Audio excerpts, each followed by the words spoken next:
Welcome back to AP Chemistry. This is part 3 of our summer review sessions to get you ready for class at the end of the summer.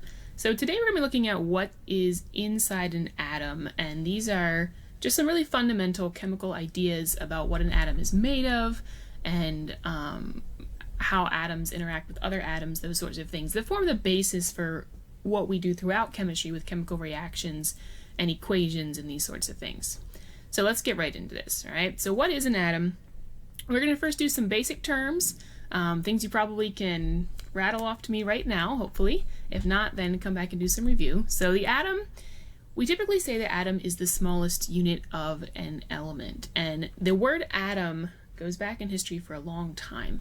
Originally, it was thought that an atom was indivisible. That means it can't be divided down smaller. And according to some of the Greek philosophy and ideas in science that happened since that time, an atom was just the smallest possible piece you could imagine. If you take a rock or a piece of paper or something and you cut it in half and you cut it in half and you cut it in half and you cut it in half, when you get down to that point where you simply cannot cut it down smaller any farther, that would be the atom in theory. And so we still use this word atom today, and an atom is the smallest unit of an element. Okay, so if you go smaller than an atom, you no longer have a distinct chemical element. You just have some pieces that make it up. But I put up here, is it true that an atom is indivisible? Well, we know today the answer is no. There are actually parts that make up the atom itself, and those parts are in turn made of other parts. And we're not really sure how far down this goes. Is there a smallest particle? Is there a fundamental particle that you can't break down any farther that is the smallest thing? We've found some really small things, but we don't actually know the answer to that question yet. But we know it's not the atom. Okay, so it is the smallest unit of an element. If you break it down farther, you no longer have a chemical element. But it is not the smallest thing there is. Okay, there are smaller things than an atom. Okay, so it cannot be broken down by chemical means. But I just said it could be broken down. So if you want to break an atom, how do you do that? Well, you have to use nuclear chemistry, okay? Or think of like a sun, a star will do this naturally, a black hole will do this naturally, but a really strong force that can actually break an atom apart, or we can use one of the very cool atom smashers that scientists have built, okay? Inside an atom, it is mostly empty space. That's easy to forget. Don't ever forget that. The reason it's easy to forget is because anytime you see a drawing of an atom, it's not going to be to scale because it is mostly empty space, and if you drew it to scale, it would look like empty space. So we don't draw them to scale. We draw the nucleus proportionately much bigger than the nucleus really would be. You can see, like if you look how big that green sort of ball in the middle here is, that is much larger proportionately than it really would be. In reality, if this is your whole atom, the nucleus would just be the tiniest of dots in the middle, maybe not even that big compared to the size of this atom. So very, very small, very compact nucleus, and the electrons are out there flying around that nucleus, but they are also so small, they're moving so quickly that a lot of that is empty space. Okay, it doesn't seem that way. Atoms seem solid, but that's because of the electrical interactions between electrons and other atoms and things like that. But the reason why you can have neutron stars and you can have black holes that take matter and compress it so tightly together is because it is a lot of empty space, and when you compress that space down, you get super, super dense materials. Okay, so we have a nucleus and electrons. Inside the nucleus you have protons, which are what charge? They're positively charged, they're relatively large, their number of protons is equal to the atomic number of that element. You have neutrons, which are also relatively large. They have a neutral charge, or they don't have a charge, and they kind of help glue that nucleus together. Outside of the nucleus, you have your electrons. These are what chemists like the most, because while the proton determines which element it is, the electrons are going to determine the chemical behavior. And that's what we get excited about with reactions and explosions and properties of matter. That all depends on the electrons, okay? But the protons determine the element. So you can say it this way. If you change the protons, you change the element. If I go from 6 protons to 7 protons, I have just changed from carbon to nitrogen. Totally different atom. And that's not easy to do, by the way, to add those protons in there.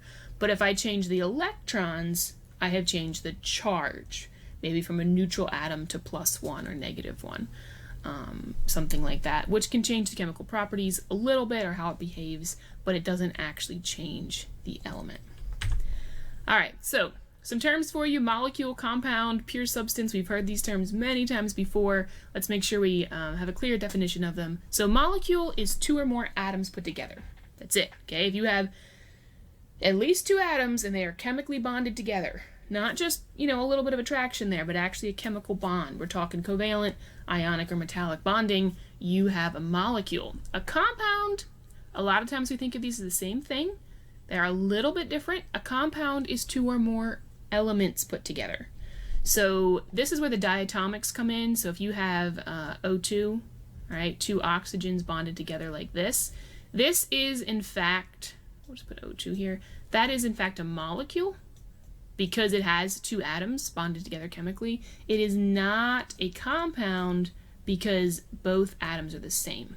All right, if you have CO2, so we're going to put a carbon in the middle of the 2 oxygens like that. Now this is both a molecule and a compound. Okay, it has 2 or more atoms, it's a molecule, but it also has 2 or more elements, distinct elements, and so it is a compound. So that's CO2. Okay, and then pure substance. A pure substance is either going to be an element or a compound. You're like, wait a minute. Okay, if it's one of those 2 things, what else is there? Well, in other words, it's not a mixture. So if you have, remember that lab I gave you that one time? Sand mixed in with, say, iron or salt or something like that. That's a mixture. It's different things put together. There are different compounds in there. But if you have only one type of compound or only one type of element, that is a pure substance. And they're nice to work with chemically because then you know exactly what it is and you don't have to worry about impurities and that sort of thing. Okay, so anytime you have more than one substance, it's not going to be a pure substance. Okay, and we have a lot of mixtures. So mixtures, remember that also includes solutions. A solution is a type of mixture. It's a homogeneous mixture. And so anytime you work with a solution in chemistry, which is a lot of the time actually, that would be considered not a pure substance. Okay, salt water solution is not a pure substance. All right, excellent. So we have that, and then different laws. And this first law of conservation of mass, also known as the first law of thermodynamics, if you've had me for regular chem, we've learned about this law quite a bit. Super important, very fundamental. Basically says that atoms, molecules, matter, and you can also put energy in there. They cannot be created or destroyed, but they can change form back and forth. And we like to study those changes, all right? So you can't just take matter and completely destroy it and obliterate it and it is no more. You can't just take energy and completely obliterate it, but you can change form. And actually, if you get later into chemistry and into some quantum theory and that sort of thing, we learn that you can actually change matter into energy and energy back into matter, which is really cool. Hard to do, doesn't happen all that often. That's good old E=mc² from Einstein's theories. You can do it, but still, that's a conversion. We can't just take matter and destroy it. Okay, you can't just take matter and create it. Now, the Lord can do that. And if you look at the Bible, there are times when there are miracles in the Bible, when the Lord fed the 5,000, when the Lord turned the water into wine.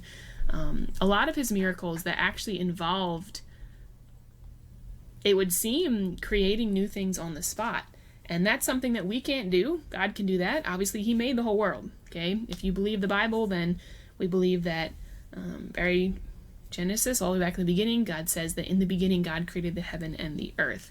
And he created it by his word. He spoke and it came into existence, which is awesome. And that's the power of God, and that obviously separates us from him. We cannot do that. Okay, so we are bound by the rules of this earth. And one of the key rules of this earth is that, yeah, you can't create and destroy things. Okay, we can change form, and chemists love to change forms on things. We love to react things, but you're not actually destroying anything. You're not actually creating anything brand new. Okay, and then states of matter, solid, liquid, and gas. Now you have plasma and the Bose-Einstein condensate on either side of that, but we're just going to stick to the basics here. And remember, when you change phase, okay, you change states of matter, you switch from a liquid to a gas or from a liquid to a solid, you are not changing the compound itself.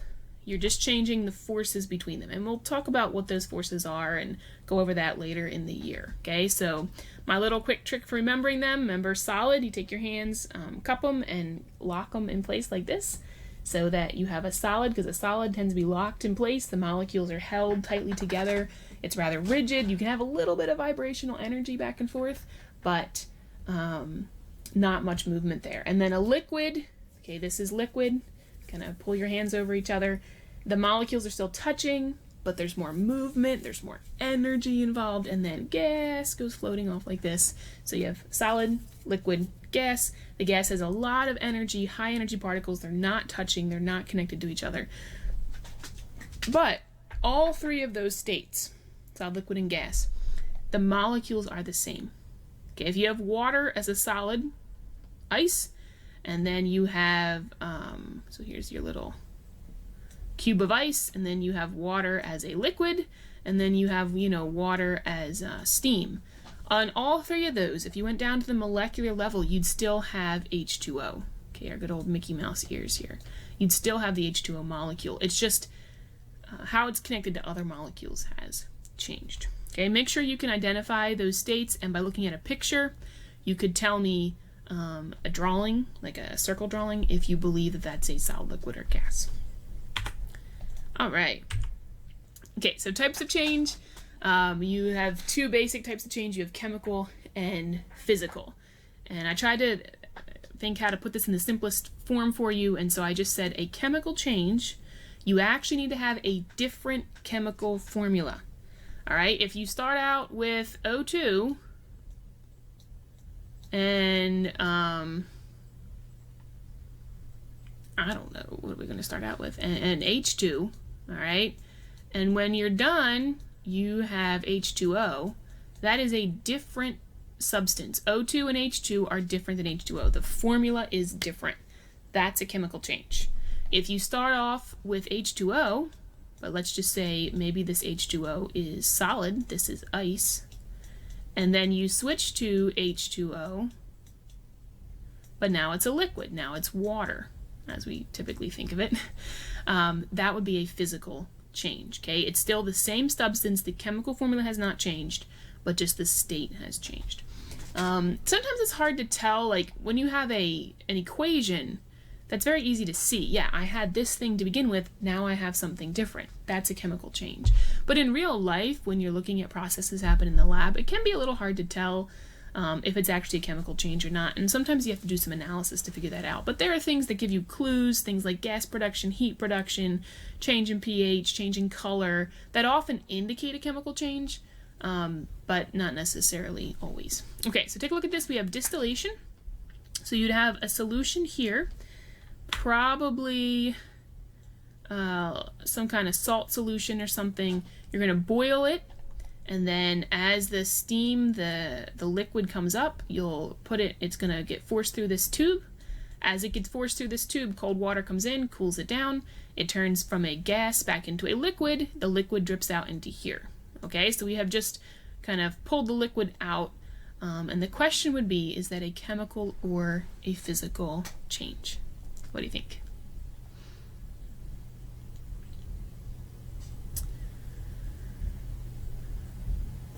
Okay, this one's a little hard because it seems like a lot's happening.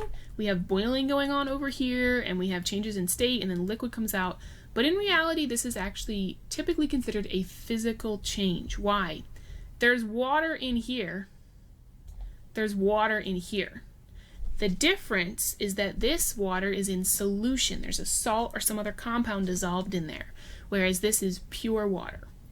Okay, but it's still water. It did have a change in state. It went from being in a mixture, which is not chemically bonded, by the way, to being just a pure substance. So that's a physical change, not actually a chemical change.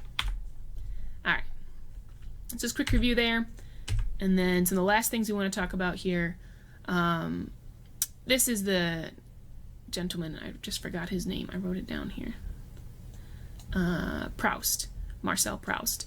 And he is credited with developing the law of definite proportions. Okay?